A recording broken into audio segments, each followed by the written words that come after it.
Hola, en esta clase vamos a hablar de columnas, básicamente columnas cortas que corresponde al curso de concreto armado 1. Entonces, toda columna tiene que cumplir con lo siguiente, ¿no?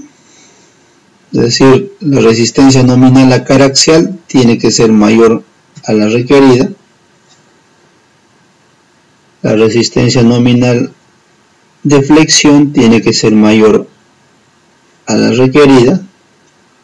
De la misma manera, la resistencia nominal a cortante tiene que ser mayor a la requerida o demandada.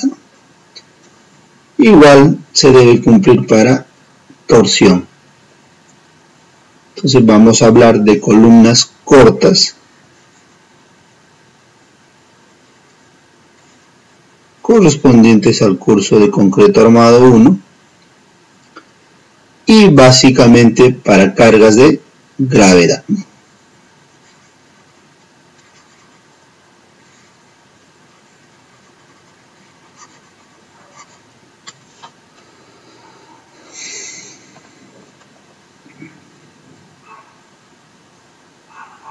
¿Qué son columnas cortas? Cuando los efectos de esbeltez no se consideran, no son muy importantes.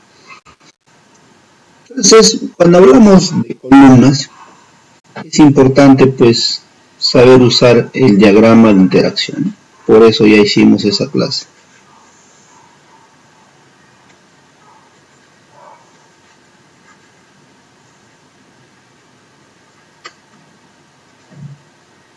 Entonces, dentro del diagrama de interacción hay que recordar que vamos a tener tres zonas. Una zona controlada con presión,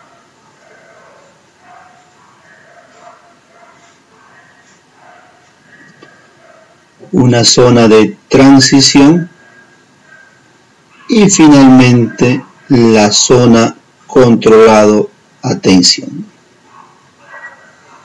Estamos hablando de columnas y de columnas con estribos rectangulares. Entonces,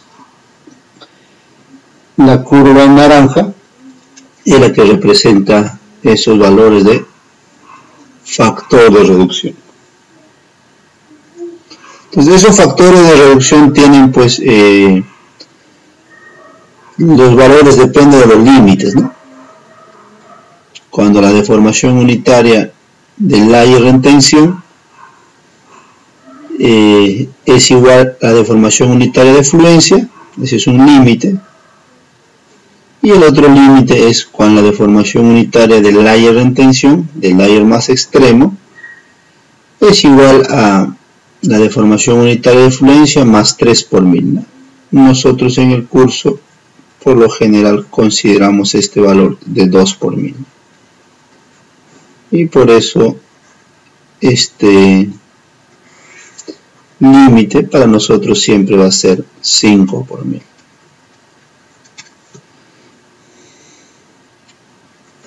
Entonces a partir de 5 por mil,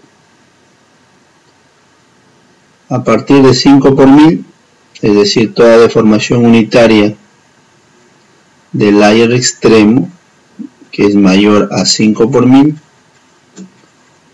el phi es 0,90, ¿no?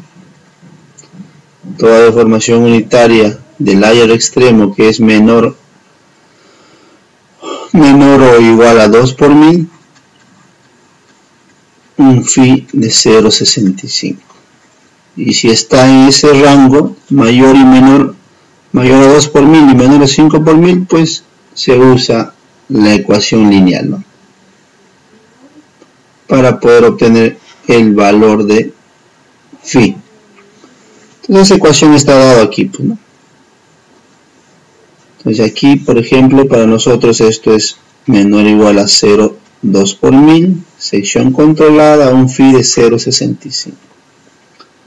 Cuando la deformación unitaria en el layer extremo de tensión es mayor a 2 por mil, pero menor a 5 por mil, la suma de estos dos, zona de transición, y está dado la ecuación de esta manera, ¿no? Es una ecuación lineal de una recta.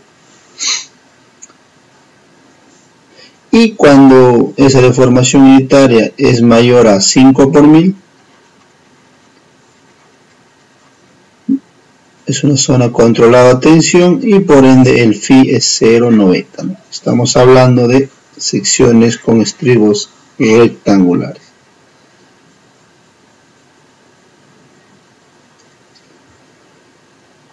Pues para el diseño de columna necesitamos saber construir el diagrama de interacción y cómo obtener estos valores phi. Básicamente se obtiene de acuerdo a la deformación unitaria del layer extremo a tensión. Entonces, ¿cómo trabaja una columna? Una columna de concreto armado. Entonces tiene una parte pues que es concreto y el otro componente que es, vamos a denominarle refuerzo, ¿no?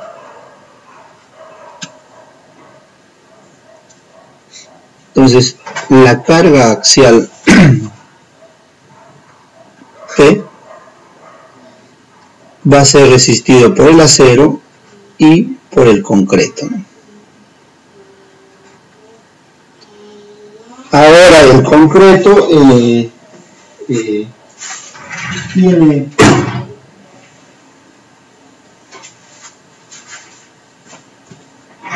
pues un comportamiento especial con el acero, ¿no? Siempre están correctamente adheridos, ¿no? Y por ende pues la deformación unitaria que experimentan a través de una carga axial a compresión es el mismo, ¿no? Ambos se deforman la misma longitud. Eso es lo primero que hay que tener en cuenta. La deformación unitaria es el mismo.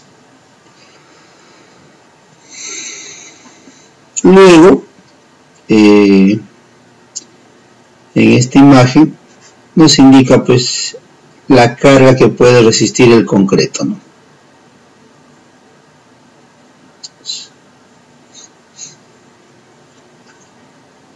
La carga que puede resistir el concreto, y en la siguiente imagen pues la carga que resiste el acero, ¿no?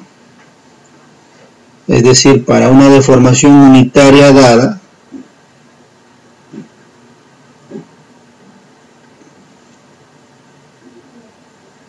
el concreto va a tomar parte de esa carga. Para esa misma deformación unitaria dada, el acero va a tomar una parte, ¿no? Finalmente, pues, la carga total es simplemente la suma de esos dos, ¿no? Entonces, se mantiene la curva del acero y se adiciona lo que resiste el concreto, ¿no? Y por ende se tiene esta curva. Se tiene esa curva, esta acá, ¿no?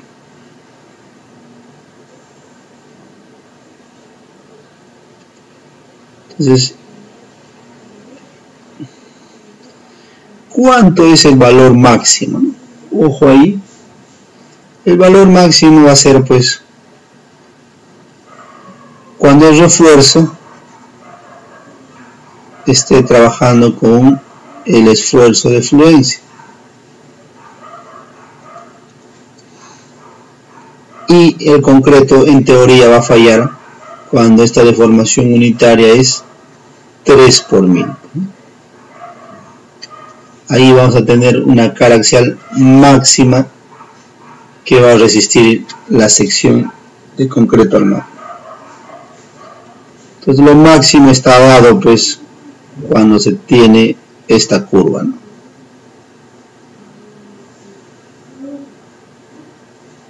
A partir de acá ya el acero no va a tomar más fuerza, ¿no? Y básicamente lo limita el concreto en este punto, ¿no?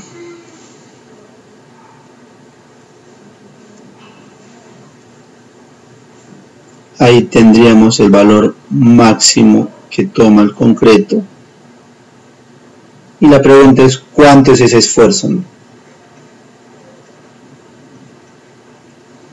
ese esfuerzo se considera 0.85 de F'C.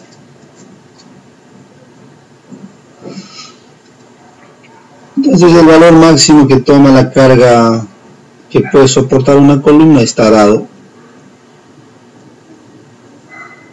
por un valor fijo del acero y un tope del concreto, ¿no? Que este sería el aporte del concreto y este sería el aporte del refuerzo. Entonces, el esfuerzo máximo promedio en la sección de concreto se considera 0.85 F'C.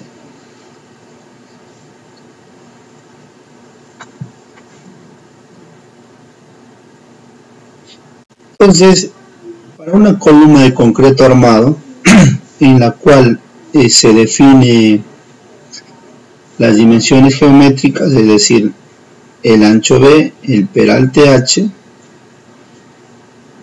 y el diámetro de barra del refuerzo principal, refuerzo longitudinal, y con ello ya tendríamos pues el área de la columna y tendríamos el área de acero total, ¿no?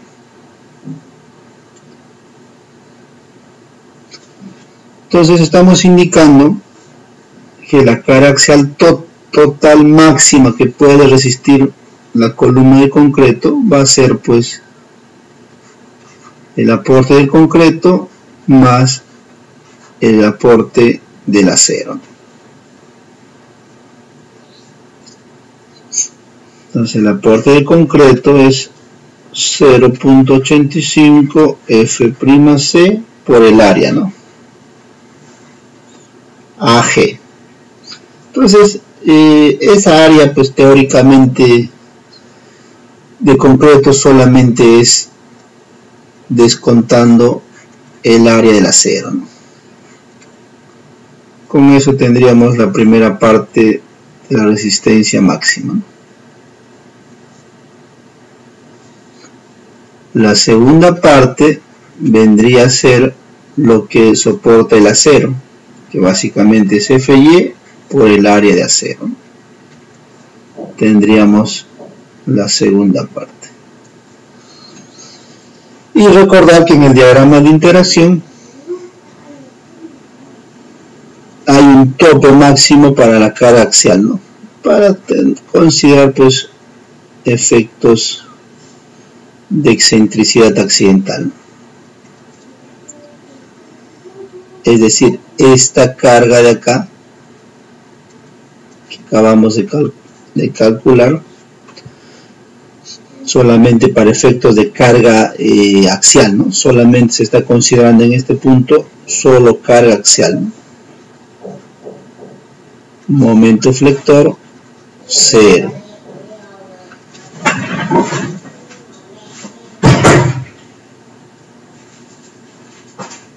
Y para esa consideración sabemos que este es un límite de 0.8, ¿no? Para columnas rectangulares. Entonces se desprecia esta zona. Y por ende pues básicamente este de acá se está multiplicando por 0.8, ¿no?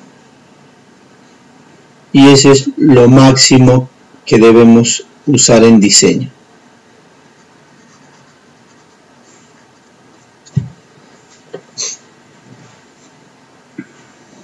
Eso es cuando hablamos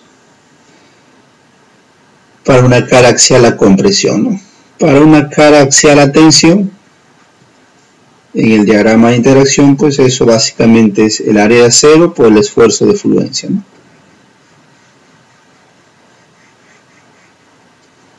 Viene a ser este punto del diagrama de interacción. Ahí el concreto no aporta nada, ¿no?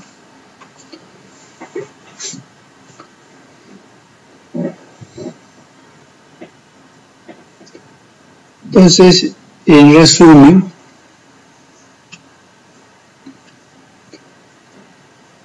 la cara axial máxima que soporta una columna de concreto o una fuerza a compresión, solamente fuerza a compresión, momento cero está dado por esta ecuación. El aporte de concreto, lo que resiste el acero, y se reduce por el factor de 0.80.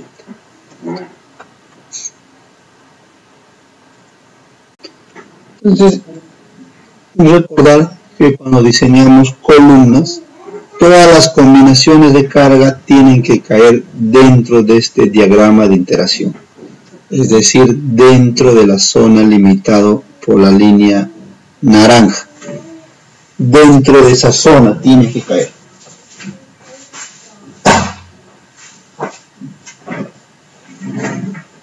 Entonces, eso es lo principal.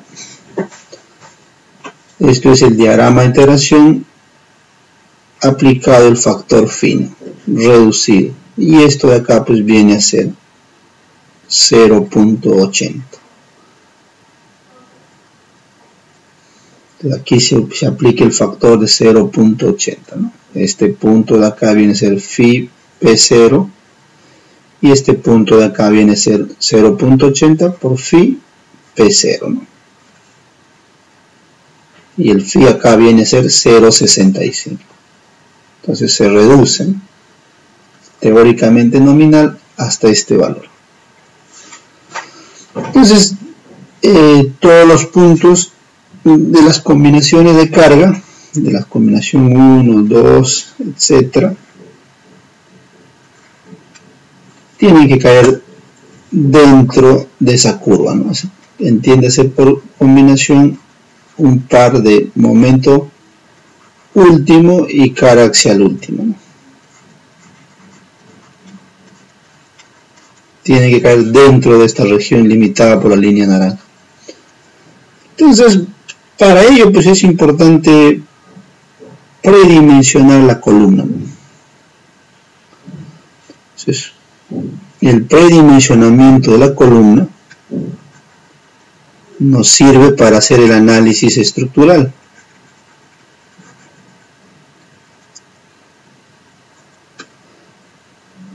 Nos sirve para hacer el análisis estructural, ¿no? Pero además nos va a servir para estimar la cantidad de acero, ¿no? Entonces, ¿cómo se predimensiona la columna, ¿no?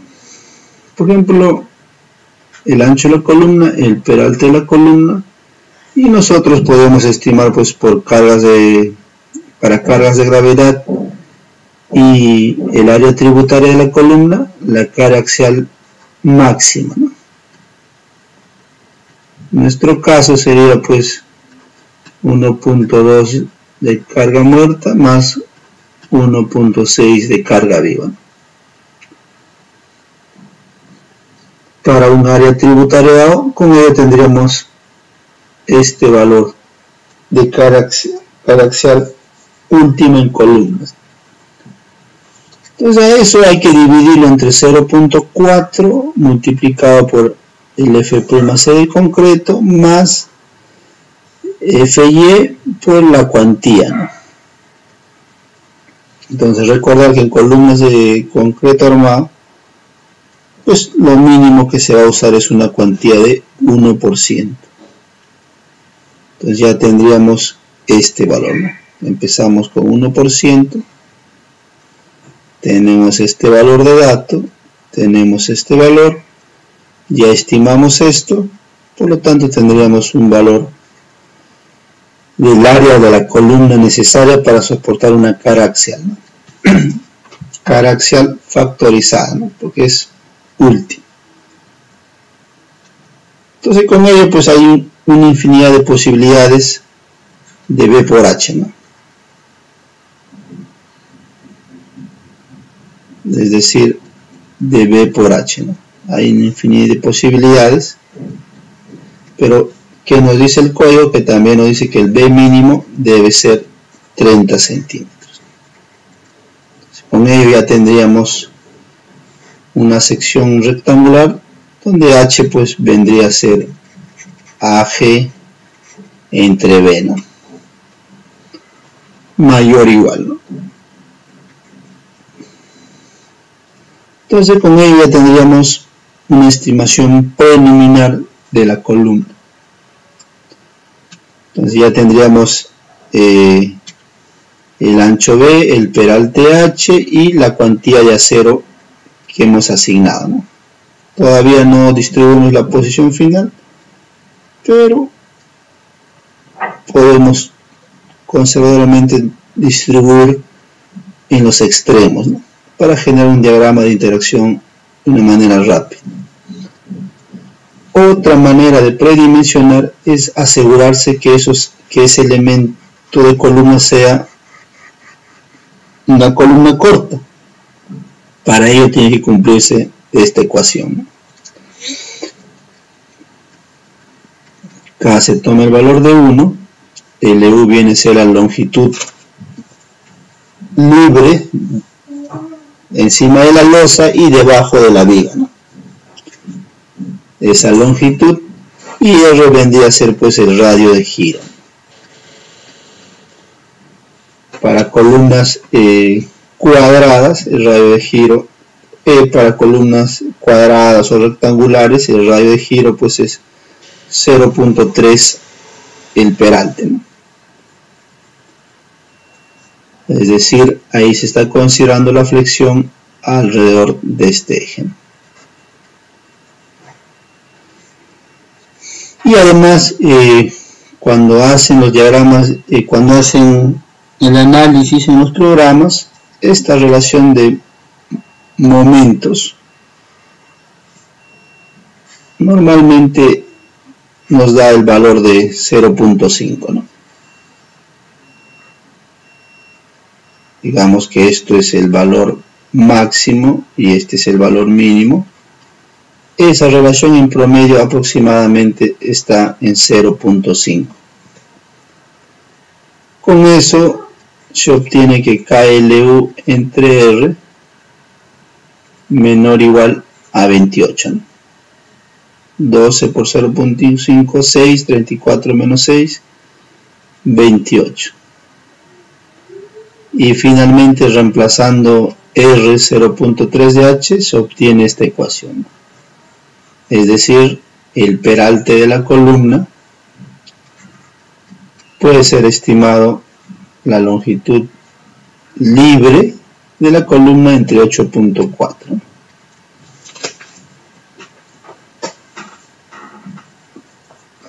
Entonces, de una manera sencilla y práctica, con la altura de la columna, la altura libre, podemos estimar el peralte, ¿no? Entiéndase ese peralte, pues, el peralte mínimo. Este también viene a ser el peralte mínimo, ¿no? Por ejemplo, ¿no? Digamos que tenemos una viga acá de 70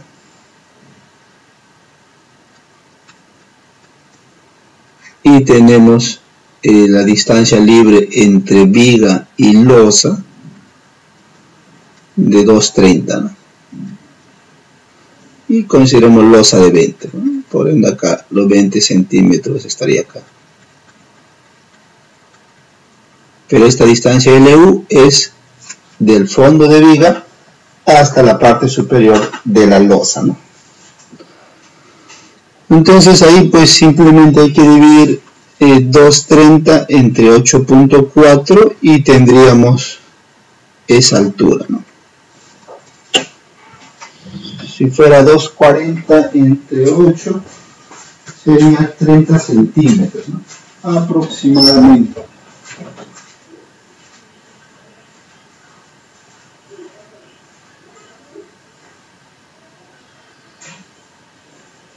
Ahí tenemos 230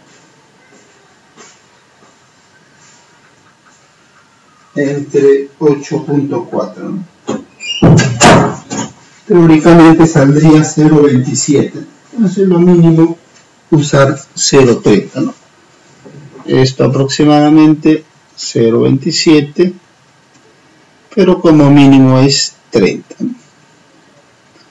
Si esto fuera 3 metros, por ejemplo,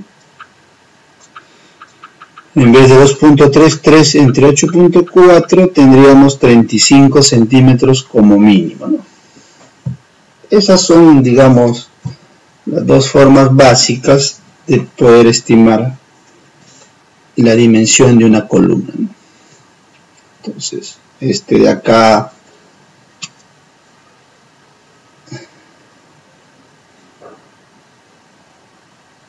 este concepto de acá pues aplica para columnas cuadradas, porque el sismo pues viene en dos direcciones, ¿no? Sí y así. Pero podemos considerar, pues, manteniendo esa inercia, ya calcular este peralte, definiendo esto como un mínimo, ¿no?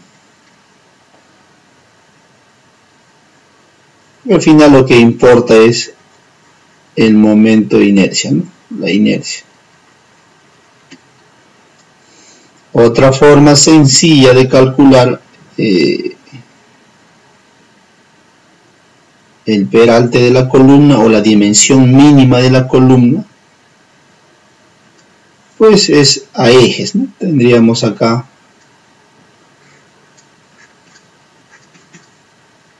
la longitud de la viga a eje de columna, ¿no? A eje. Entonces podrías estimar pues que el valor mínimo de B debe ser la luz natural entre 10, ¿no? Teniendo en cuenta la longitud libre, la longitud de eje a eje de viga, ¿no? Pues normalmente aún no sabes el ancho de la columna, por ende pues trabajas con ejes, ¿no? La columna estaría dado aquí y aquí, ¿no?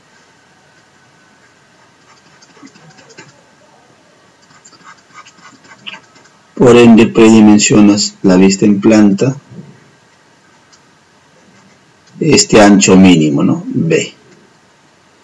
Puedes mantener ese ancho mínimo para esto de vigas. Este B viene a ser pues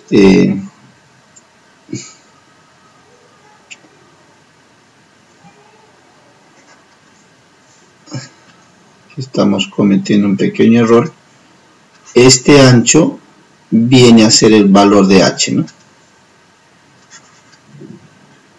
H, y B pues consideras 30 centímetros, o considerando los criterios anteriores, ¿no? Para poder obtener esto de acá, o también esto, ¿no? Pues en términos prácticos puedes trabajar un peralte de la luz natural entre 10, ¿no? Eso es cuando consideras en este sentido. Recordar que todo eso es predimensionamiento, ¿no? Entonces, al tener estas dimensiones dadas de B y H, ya estimamos la cuantía de acero y generamos el diagrama de interacción. Ahora, igual que vigas, hay espaciamientos mínimos que debemos considerar, ¿no? Entonces, para una columna de ancho B y peralte H, la separación mínima que debe existir entre barras longitudinales debe ser 4 centímetros o 1.5 veces el diámetro de la barra.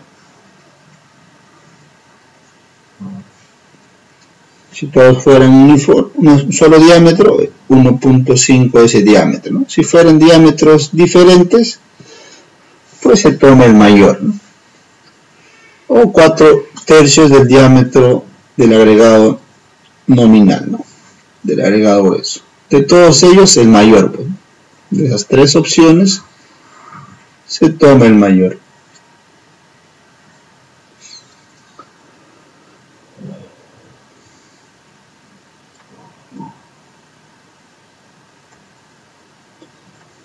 Luego vamos a hablar de cuantía, ¿no? Entonces, el código nos dice una cuantía mínima de 1%, donde AG pues viene a ser el área bruta, ¿no? Es decir, B por H. Y una cuantía máxima de 8%. Entonces, cuando empiezas a diseñar, pues empiezas con lo mínimo, ¿no? Empiezas con una cuantía de 1%, si no cumple, vas incrementando. En promedio, pues,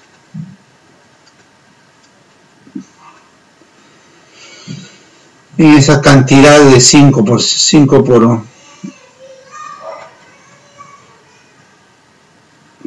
por 1000 más, ¿no?